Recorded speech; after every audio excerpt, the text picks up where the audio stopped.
Hey everyone, thanks for tuning in and welcome back to another Carnivore Q&A. Stephen here with Team Euphoric, and today we're going to be talking about leptin resistance, and four of the ways in which you could help improve your leptin sensitivity are get more sleep, drink more water, eat more protein, and be more active.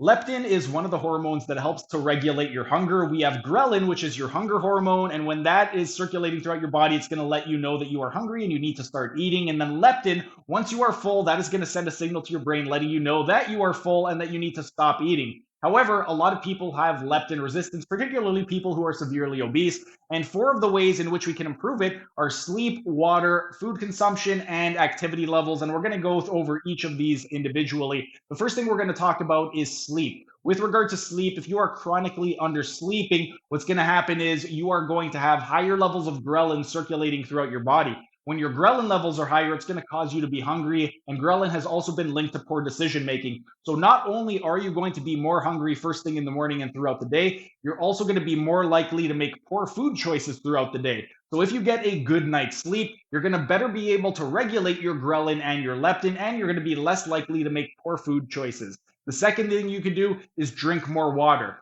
We have gastric stretch receptors in our stomachs that expand. And when those expand, it's going to send a signal to your brain letting you know that you are full. Your stomach is stupid. It doesn't know if you are full because you're drinking water or if you are full because you are filled with food. So one of the things you could do is drink more water, because as you drink more water, your stomach is going to expand. And then those gastric stretch receptors are going to send a signal to your brain letting you know that you are full and to stop eating. Now, one of the reasons why this is going to be very beneficial is because a lot of people promote the whole eat until you're full idea. And this is terrible advice for people that have been overweight their entire lives.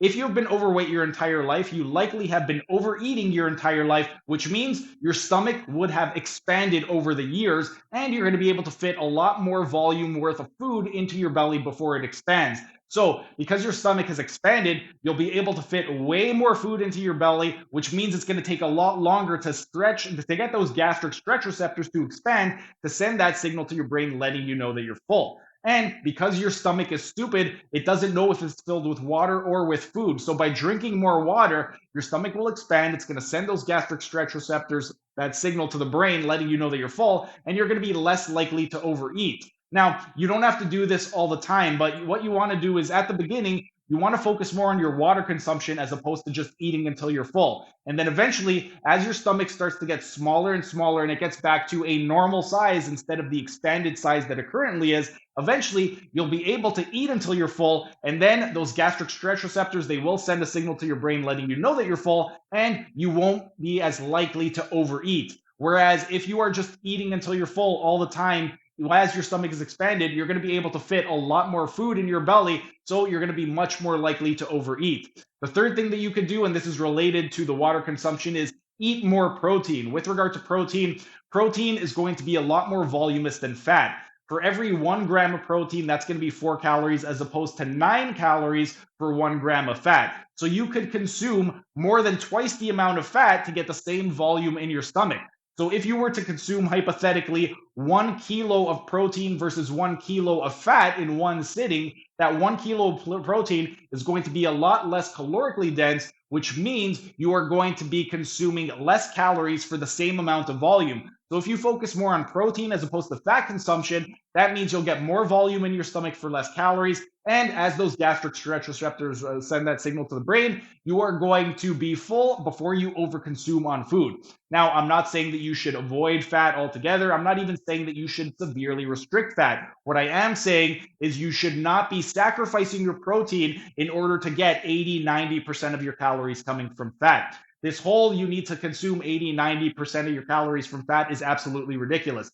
Nowhere throughout human history would we have ever consumed 80-90% of our calories coming from fat. Up until about 10,000 years ago, we didn't have things like butter. So if you were going to be eating sticks of butter, that's really the only way you would have been able to get that 80-90% of fat coming from your total calories. Otherwise, a lot of your percentages would have been coming from protein. Again, I'm not telling you to restrict your fat intake, and something like a 65 to 35 would be a great target. So 65% of your calories coming from fat, 35 coming from protein. You could even do something like a 50-50 or anywhere in between that range, but you don't need to be consuming 80 to 90% of your calories from fat.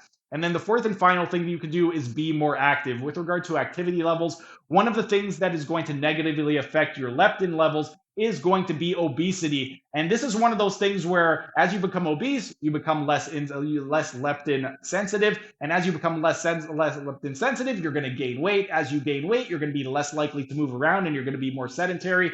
So there's this whole cause and effect issue with regard to your leptin and also your obesity levels.